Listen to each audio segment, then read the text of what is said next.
Bonjour à toutes et à tous, c'est Stéphane, vous êtes sur la chaîne La Fabrique du Progrès. Il est 3h30 du matin et je ne dors pas. Et donc, écoutez, je profite de ce petit temps libre pour vous partager probablement l'une des pires informations que j'ai pu lire depuis que je crée cette chaîne.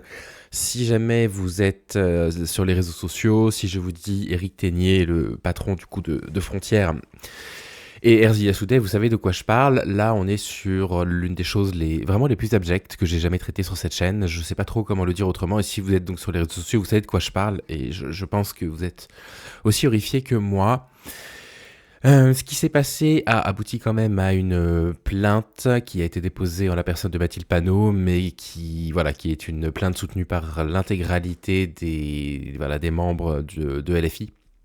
Et je sais que pas mal de députés se sont exprimés aussi sur les réseaux sociaux et sont assez scandalisés de ce qui s'est passé. Donc, petit rappel des faits, déjà, Éric Ténier, donc le patron de Frontières, est lui-même visé par une plainte pour agression sexuelle, pour violence et pour harcèlement moral. D'accord. Donc, ça va nous aider à poser un petit peu le personnage pour comprendre un petit peu ce qu'il a pu se passer. Il faut malheureusement revenir un instant sur quelque chose dont on a déjà parlé pour que vous compreniez un petit peu le contexte, et les circonstances dans lesquelles ce scandale s'est produit, parce que là on peut vraiment parler de scandale, qui risque d'avoir pas mal de répercussions, en particulier médiatiques. C'est un truc qui pourrait beaucoup faire parler dans les prochains mois, surtout à partir du moment où l'enquête commencera à s'ouvrir. Erzzy Yassoudeh, donc député de la France Insoumise, avait porté plainte contre son ex-conjoint pour harcèlement moral et pour des faits qui s'apparentaient à du viol conjugal. Voilà, ni plus ni moins.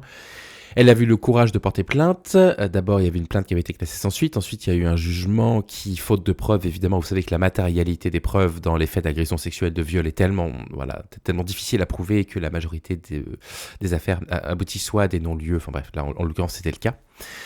Et vous aviez un site sur Actu Juridique qui rappelait un petit peu ce qui s'était passé. Alors, on avait déjà lu cet article ensemble, mais je le résume. Mais voilà, grosso modo, il y a eu un contrôle coercitif très violent du corps de la députée Erzzy Yassoudeh, où elle devait absolument correspondre exactement à ce que son ex-compagnon souhaitait, avec des propos absolument ignobles.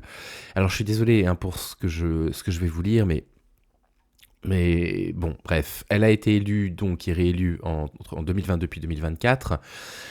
Elle explique que son ex-compagnon donc s'immisçait dans son travail, vivait par procuration en voulant être à sa place, l'empêchait de dormir. Donc là, on est sur une manifestation de violence conjugale extrême.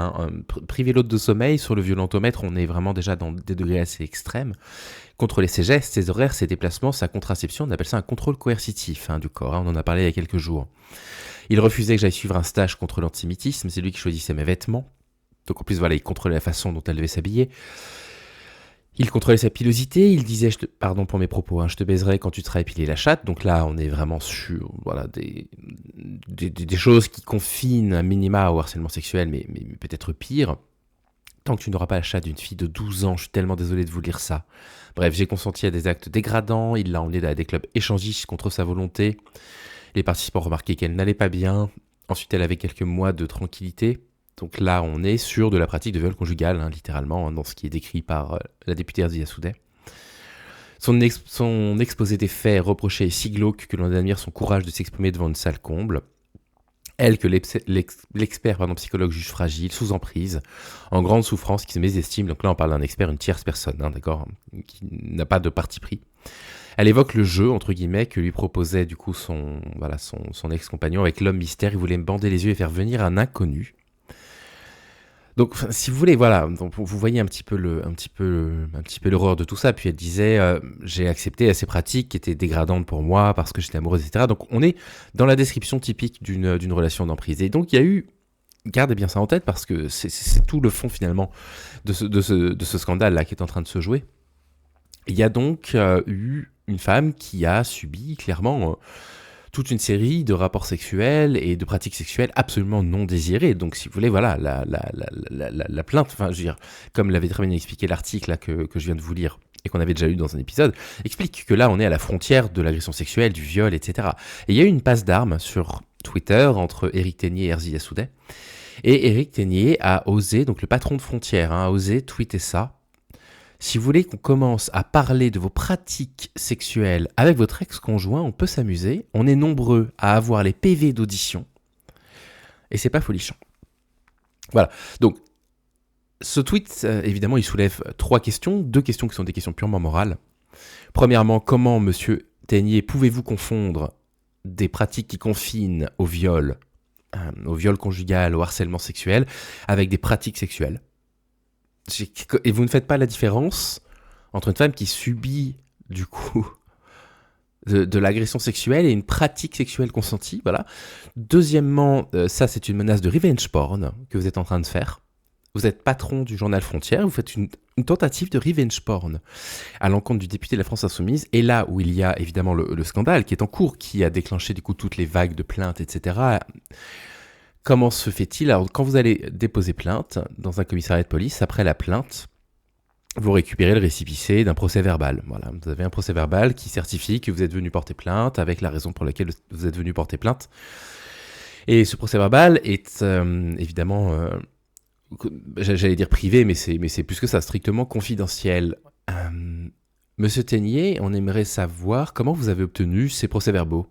Qui est l'officier de police judiciaire qui s'est dit « Lol, une députée de la France Insoumise a subi des viols conjugaux, je vais envoyer ça au patron de Frontières ». Et c'est ça qui a déclenché du coup la plainte que je vais vous lire. Hein. C'est donc Mathilde Panot qui a rédigé le courrier au procureur de la République. Ce tweet est grave.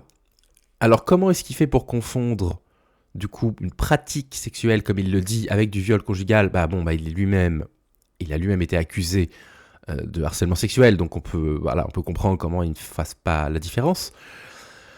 La menace de revenge porn, c'est grave également, il en répondra. Enfin, là, vous vous rendez compte que, quelque part, finalement, si vous voulez qu'on commence à parler de vos pratiques sexuelles avec votre ex-conjoint, on peut s'amuser. Enfin, je veux dire, c'est dégueulasse de faire ça. Et donc, voilà, concernant le fait qu'ils aient eu accès au procès verbal, donc je vais devoir vous lire le courrier parce que vous voyez, c'est en tout petit caractère. Vous avez donc Mathilde Panot qui, au nom de la France Insoumise, saisit la procureure de la République au titre de l'article 40 du Code de procédure pénale. J'ai cru lire sur les réseaux sociaux que l'article n'était pas le bon, que ce serait le Code de procédure civile peut-être, mais bon, peu importe. Bref, Madame la procureure générale, au nom du groupe parlementaire La France Insoumise, Nouveau Front Populaire, je porte à votre connaissance sur le fondement de l'article 40 l'existence de faits susceptibles de constituer une infraction pénale. Le 29 novembre 2025, à 15h32, M. Éric Ténier a indiqué sur le réseau social Twitter être en possession de pièces d'une procédure d'enquête concernant Madame la députée Erzilia Soudet. Il menace de révéler ces pièces. M. Éric Ténier écrit « Si vous voulez que l'on commence à parler de vos pratiques sexuelles, c'est le tweet que l'on a lu ensemble. » Le fait que M. Ténier, tiers à la procédure en cours, indique posséder des pièces de procédure, suppose que des informations confidentielles protégées par le secret de l'instruction de l'enquête ont été divulguées. Un tiers au procès pénal ne peut accéder, même après la clôture de l'enquête préliminaire, aux procès-verbaux des auditions menées lors de cette enquête. Ces documents sont protégés par le secret au titre de l'article L213.2 du Code du patrimoine. Leur divulgation est constitutive du délit d'atteinte au secret professionnel et est punie d'1 an d'emprisonnement et de 15 000 € d'amende au titre d'un autre article de loi. Nonobstant cette infraction, le fait que M. Ténier dispose de procès-verbaux des auditions est susceptible de porter atteinte au secret de l'enquête. Suite à la décision du tribunal correctionnel de Meaux en date du 11 juin 2025, le procureur de la République a fait appel. Dès lors, le jugement n'est pas encore définitif et des informations supplémentaires pourraient être demandées par le tribunal au titre donc d'un autre article. Elle cite encore un autre article qui pose comme principe le secret de l'instruction et limite strictement pour des raisons impérieuses et sur seule habilitation du procureur de la République le fait de dévoiler des éléments relatifs à l'enquête ou à l'instruction. Or, elle cite un nouvel article du Code pénal, puni de 3 ans d'emprisonnement et de 45 000 € d'amende, le fait pour toute personne qui, en raison de ses fonctions, a connaissance en application du Code de procédure pénale d'informations issues d'une enquête ou d'une instruction en cours, concernant un crime ou un délit, de révéler sciemment ces informations à des tiers. Par conséquent, dans l'un ou l'autre cas, que M. Ténier dispose des procès-verbaux d'audition dans le cadre d'une enquête préliminaire à laquelle il est tiers est constitutif d'une atteinte au secret professionnel. À ce titre, il s'agirait de savoir comment ces procès-verbaux d'audition se sont retrouvés en sa possession, comme il l'indique lui-même, ainsi que de nombreuses autres personnes. Dans sa communication, M. Ténier menace Mme la députée Erzilia Soudet de les révéler. Il s'agirait ainsi de délits de recel de violation du secret de l'instruction, sur le fondement des articles précédemment cités, ainsi que sur le fondement d'un autre article. Le recel étant le fait de dissimuler, de détenir ou de transmettre une chose ou de faire office d'intermédiaire avant de la transmettre, en sachant que cette chose provient d'un crime ou d'un délit. Bref, il saisit ce procureur de la République pour toute une série d'infractions potentiellement assez graves. Voilà, là il y a, un problème démocratique assez grave, hein.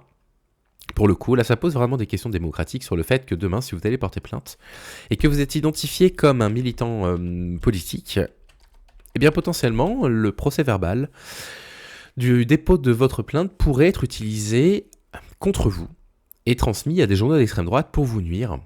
C'est extrêmement préoccupant.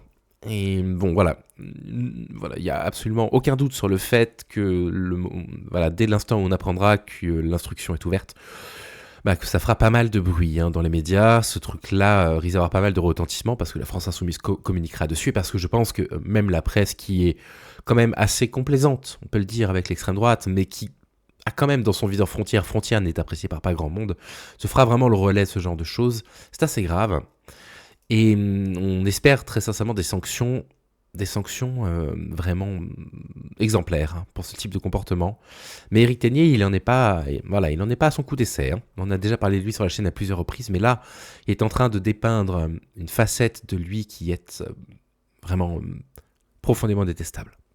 Voilà, écoutez, je vous souhaite de prendre soin de vous. Je vous souhaite une très bonne journée. Je vais essayer de redormir un petit peu, mais je crois pas trop. Et ma foi, je vous dis à demain. Salut les amis.